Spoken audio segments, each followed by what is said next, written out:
నమస్తే, welcome to Bharati TV. నేను Bapayya. Arrest చేస్తారేమో భయంగా ఉంది అని చెప్పి ఈ వీడియోకి నేను ఒక టైటిల్ పెట్టాను. దానికి కంటిన్యూషన్గా అపాయింట్మెంట్ ప్లీజ్ అని చెప్పేసి ఆంధ్రప్రదేశ్ మాజీ ముఖ్యమంత్రి వైఎస్ఆర్ కాంగ్రెస్ పార్టీ అధినేత వైఎస్ జగన్మోహన్ రెడ్డి కేంద్ర హోంశాఖ మంత్రి బీజేపీ నేత అమిత్ షాని అడుగుతున్నట్టుగా నేను తమ్నైల్లో పెట్టాను. అరెస్టు చేస్తారేమో భయంగా ఉంది అని చెప్పేసి జగన్మోహన్ రెడ్డి అంటున్నట్టుగా నేను తమ్నైల్లో పెట్టాను. అయితే ఇది వైసీపీ కార్యకర్తలకి, నాయకులకి, క్యాడర్కి అసలు నచ్చదు. ఎందుకంటే జగన్మోహన్ రెడ్డి భయపడుతున్నాడు అని అంటే వాళ్ళు ఒప్పుకోరు.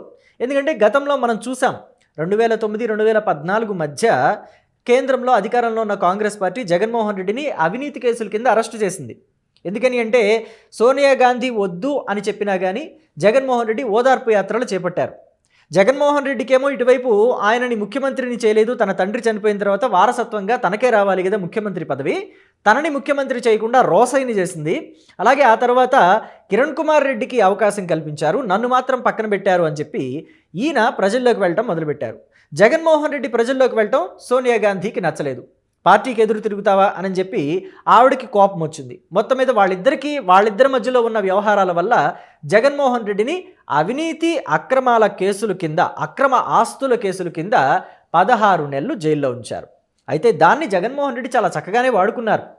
సోనియా గాంధీ, చంద్రబాబు నాయుడు ఇద్దరూ చేతులు కలిపి తనని 16 నెలలు జైల్లో ఉంచారు, కక్ష సాధింపు చర్యలకు పాల్పడ్డారు అని చెప్పేసి జగన్మోహన్ రెడ్డి ప్రాపగాండా సృష్టించాడు. దానివల్ల 2014లో జగన్మోహన్ రెడ్డి మంచి మెజారిటీతోటే అసెంబ్లీలోకి అడుగు పెట్టారు. అంటే ప్రతిపక్ష నేతగా, అధికారంతో కాదు, ప్రతిపక్ష నేతగా ఒక 75-76 సీట్లతోటి ఆయన అడుగు పెట్టారు అసెంబ్లీలోకి. ఈవెన్ చంద్రబాబు నాయుడు 2014 ఎన్నికలకి ముందు పాదయాత్ర చేపట్టిన జగన్మోహన్ రెడ్డి మెజారిటీని తగ్గించలేకపోయారు. ఒక 25-30 సీట్లకి కట్టుదిట్టం చేయలేకపోయారు. ఎందుకని అంటే జగన్మోహన్ రెడ్డి ఆ స్థాయిలో దీన్ని వాడుకున్నారు, తన అరెస్టుని వాడుకున్నారు. సోనియా గాంధీ, చంద్రబాబు నాయుడు చేతులు కలిపారని చెప్పి ఒక దాన్ని చాలా చక్కగా యూజ్ చేసుకున్నారు. సో మొత్తం మీద దాన్ని 2019కి కూడా వాడుకున్నారు. అంటే 2019 ఎన్నికల్లో టీడీపీ గవర్నమెంట్ ఓడిపోవడానికి అనేక కారణాలు ఉంటే ప్రధానమైన కారణం ఈ అరెస్టు కూడా. జగన్మోహన్ రెడ్డిని అక్రమంగా అరెస్టు చేయించాడు చంద్రబాబు నాయుడు. ఖచ్చితంగా జగన్మోహన్ రెడ్డి రివెంజ్ తీర్చుకోవాలి అనే ఒక దాంతో దాన్ని క్రియేట్ చేసి ప్రజల్లోకి వదిలారు. అది బాగానే ఉపయోగపడింది. అయితే ఇక్కడ చూస్తే మనం చంద్రబాబు నాయుడిని కూడా జగన్మోహన్ రెడ్డి 2024 ఎన్నికలకి ముందు అరెస్ట్ చేయించారు. అయితే చంద్రబాబు నాయుడు అరెస్ట్ అయిన తర్వాత బయటికి రావడంతో సీఎంగా చైర్లో కూర్చున్నారు. 2024 ఎన్నికలు జరిగితే ఆయన సీఎం చైర్లోకి వెళ్ళి కూర్చున్నారు. అక్కడ అరెస్ట్ అయ్యి బయటికి రావడం, ఇక్కడ సీఎం చైర్లోకి వెళ్ళి కూర్చోవడం అయింది.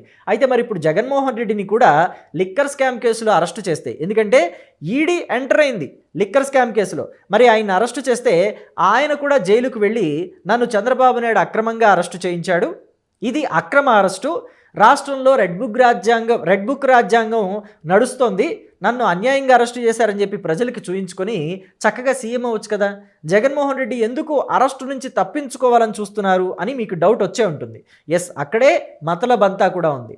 జగన్మోహన్ రెడ్డి ఇప్పుడు సింపతి ప్లే చేయాలనుకోవటం లేదు, తనని తాను కాపాడుకోవాలనుకుంటున్నారు. సింపతి ప్లే చేయాలని ఒకవేళ చూసినా దాన్ని వైఎస్ఆర్ కాంగ్రెస్ పార్టీ కార్యకర్తలు, నాయకుల ద్వారా ప్లే చేయించాలనుకుంటున్నారు. ఎందుకంటే కూటమి సర్కారు వైఎస్ఆర్ కాంగ్రెస్ పార్టీ కార్యకర్త దగ్గర నుంచి, యూట్యూబర్ల దగ్గర నుంచి, లేకపోతే వైసీపీ నాయకుల్ని కానీ ఎవరినైనా అరెస్టు చేసిందంటే అదిగో రెడ్ బుక్ రాజ్యాంగం నడుస్తోంది అని అంటున్నారు. అయితే దాన్ని జగన్మోహన్ రెడ్డికి ఆపాదించుకోవాలనుకోవట్లేదు. జగన్మోహన్ రెడ్డిని అరెస్టు చేసినా రెడ్ బుక్ రాజ్యాంగం నడుస్తుందని చూపించుకోవచ్చుగా. కానీ కార్యకర్తల్ని, నాయకులకి మాత్రం జగన్మోహన్ రెడ్డి ఒక సలహా ఇస్తున్నారట. మీరు ముందస్తు బెయిల్ తెచ్చుకోవద్దు, అరెస్ట్ అవ్వండి, అరెస్ట్ అయిన తర్వాత రిమాండ్కు పంపించిన తర్వాత బెయిల్ తెచ్చుకుందరు గాను అని చెప్పేసి. ఎందుకంటే అరెస్ట్ అవ్వకపోతే సింపతి రాదు. సో కాబట్టి మీరు అరెస్ట్ అవ్వండి, తరువాత బెయిల్ తెచ్చుకుందాము, సింపతి క్రియేట్ అవుతుంది ప్రజల్లో, మనకి పార్టీకి మైలేజ్ వస్తుంది, 2029లో అధికారంలోకి రావడానికి అది ఉపయోగపడుతుందని చెప్పేసి చెప్తున్నారట. కానీ తాను అరెస్ట్ అవ్వడానికి మాత్రం సిద్ధంగా లేనట్టుగా కనబడుతుంది. ఎందుకంటే రాబోయే రోజుల్లో భారతదేశంలో ఒక బిల్లుని ప్రవేశపెట్టాలి, అంటే పార్లమెంట్లో ఒక బిల్లుని ప్రవేశపెట్టాలి అని చెప్పేసి కేంద్ర ప్రభుత్వం ప్రయత్నం చేస్తుంది. అదేంటంటే రాజ్యాంగం 130వ సవరణ అని చెప్పి. ఈ 130వ సవరణ జరిగింది అని అంటే ఖచ్చితంగా జగన్మోహన్ రెడ్డి లాంటి వాళ్ళు ఎవరైతే తీవ్ర నేరారోపణలు ఎదుర్కొంటున్నారో, జైలుకు వెళ్ళి రిమాండ్ ఖైదీలుగా 30 రోజుల కన్నా ఎక్కువ ఎవరైతే ఉంటారో, 31 రోజు ఉన్నా సరే, 30 రోజులు కాకుండా ఇంకొక రోజు ఎక్స్ట్రా ఉన్నా సరే, వాళ్ళు 5 సంవత్సరాలు లేదా అంతకన్నా ఎక్కువ జైలు శిక్షని అనుభవించే సెక్షన్లు వాళ్ళ మీద మోపబడ్డాయి అని అంటే ఖచ్చితంగా వాళ్ళు ఇక పూర్తిగా రాజకీయాల నుంచి క్విట్ అయిపోవాల్సింది. ఎందుకంటే వాళ్ళు పోటీ చేయడానికి అనర్హులైపోతారు. ఇక రాజకీయాల్లో ఉండేం ప్రయోజనం? సో కాబట్టి జగన్మోహన్ రెడ్డి తాను అరెస్ట్ అవ్వకూడదు అని చెప్పేసి చూస్తున్నారు. ప్రస్తుతం మాత్రం ఏపీలో లిక్కర్ స్కామ్కు సంబంధించి ఈడీ చాలా చాలా వేగంగా పనిచేస్తుంది. ఇప్పటికే ఆల్రెడీ ఒకసారి అరెస్ట్ అయ్యి బెయిల్ తెచ్చుకున్న రాజకేశరెడ్డిని మళ్ళీ అరెస్ట్ చేసింది. అలాగే కారుమూరి నాగేశ్వరరావు కుమారుడు కారుమూరి సునీల్ని కూడా అరెస్ట్ చేసింది. ఈ లిక్కర్ స్కామ్లో ఎవరెవరు ఇన్వాల్వ్ అయ్యి ఉన్నారో వాళ్ళందరినీ మళ్ళీ అరెస్ట్ చేసే ఛాన్సులు కూడా ఉన్నాయి. ఎందుకంటే ఆల్రెడీ అరెస్ట్ అయ్యి బెయిల్ మీద ఉన్న రాజకేశరెడ్డిని అరెస్ట్ చేశారు. అంతకుముందు చూస్తే పెద్దిరెడ్డి రామచంద్రారెడ్డి తనయుడు మిథున్ రెడ్డి అరెస్ట్ అయ్యాడు, చెవిరెడ్డి భాస్కర్ రెడ్డి అరెస్ట్ అయ్యాడు, ధనుంజయ రెడ్డి, కృష్ణమోహన్ రెడ్డి, బాలాజీ గోవిందప్ప, ఇలా చెప్పుకుంటూ పోతే ఒక లిస్టే ఉంది, పెద్ద లిస్ట్ ఉంది. సో వాళ్ళందరూ అరెస్ట్ అయ్యారు, బెయిల్ మీద ఉన్నారు. కానీ వాళ్ళు మళ్ళీ అరెస్ట్ అయ్యే ఛాన్సెస్ కూడా ఉన్నాయి. అయితే ఈసారి వాళ్ళని అరెస్ట్ చేస్తే వాళ్ళు అప్రూవర్గా మారిపోయినా ఆశ్చర్యపడక్కర్లేదు. కాబట్టి చివరికి ఇదంతా జగన్మోహన్ రెడ్డి వల్లే జరిగింది అని వాళ్ళు ఒక్క మాట చెప్పేశారనుకోండి, ఖేల్ ఖతం, దుకాన్ బంద్. జగన్మోహన్ రెడ్డి ఇక జీవితంలో ఎన్నికల్లో పోటీ చేయడానికి అనర్హుడిగా మిగిలిపోతాడు. అలాగే పులివెందులలో మరోసారి బై ఎలక్షన్ వస్తుంది. పులివెందులలో బై ఎలక్షన్ వచ్చిందంటే ఈసారి షర్మిలో లేకపోతే సునీతో ఆ స్థానాన్ని కొట్టేస్తారు. ఎందుకంటే జగన్మోహన్ రెడ్డి ఆ పులివెందుల నియోజకవర్గానికి రాజీనామా చేసినంత మాత్రాన భారతీరెడ్డో ఇంకొకళ్ళని ఎవరినైనా నిలబెట్టినా వైసీపీకి ఆ మైలేజ్ ఉండదు. ఎందుకంటే ఆల్రెడీ నేరాలు చేసే కదా ఇలా జైలుకు వెళ్ళారు, లేదా వాళ్ళ మీద ఇలా కేసులు వచ్చాయి. రాష్ట్రంలో 3,500 కోట్ల రూపాయల మేర లిక్కర్ స్కామ్ చేశారు కాబట్టి వాళ్ళని జైల్లోకి పంపించారు. వాళ్ళకి ఎన్నికల్లో పోటీ చేసే అర్హత కూడా పోయింది. అందుకే వాళ్ళు జైలుకు వెళ్ళారు. ఇంకా వాళ్ళకి ఎందుకు ఓటు వేయాలి అని చెప్పేసి ఒక ఆలోచన పులివెందుల ప్రజలకి, ఓటర్లకి వచ్చిందనుకోండి, భారతీరెడ్డినే కాదు ఇంకా ఎవరిని తీసుకొచ్చి నిలబెట్టినా అవినాష్ రెడ్డినే మళ్ళీ ఆ కడప ఎంపీ సీట్లో కాదు పులివెందుల్లో నిలబెడదామని చెప్పి చూసినా ఎవరు గెలవరు. ఎవరిని నిలబెట్టినా ఓడిపోతారు ఖచ్చితంగా. అదైతే 100% షూర్.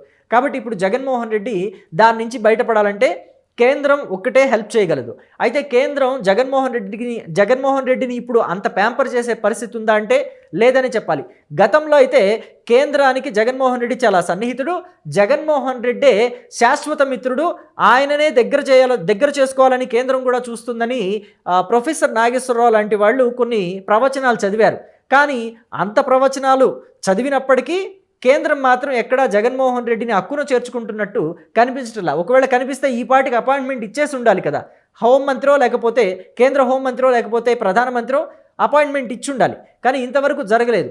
పైపెచ్చు మిథున్ రెడ్డి, పెద్దిరెడ్డి రామచంద్రారెడ్డి ఇద్దరు తండ్రి కొడుకులు ఇద్దరు కూడా ఇప్పుడు బీజేపీతోటి సఖ్యతతోనే ఉంటున్నారని చెప్పేసి కూడా తెలుస్తుంది. వాళ్ళిద్దరూ ట్రై చేసినా, లేకపోతే గురుమూర్తి లాంటి వాళ్ళు, రాజ్యసభ సభ్యుడు జగన్మోహన్ రెడ్డి బాబాయ్ వైవి సుబ్బారెడ్డి లాంటి వాళ్ళు ట్రై చేసినా కానీ కేంద్రం అపాయింట్మెంట్ అయితే కేంద్రంలోని పెద్దల అపాయింట్మెంట్ అయితే జగన్కి దొరకడం లేదు అని చెప్పేసి తెలుస్తుంది. అందుకే జగన్మోహన్ రెడ్డి భయంతో అల్లాడిపోతున్నాడు.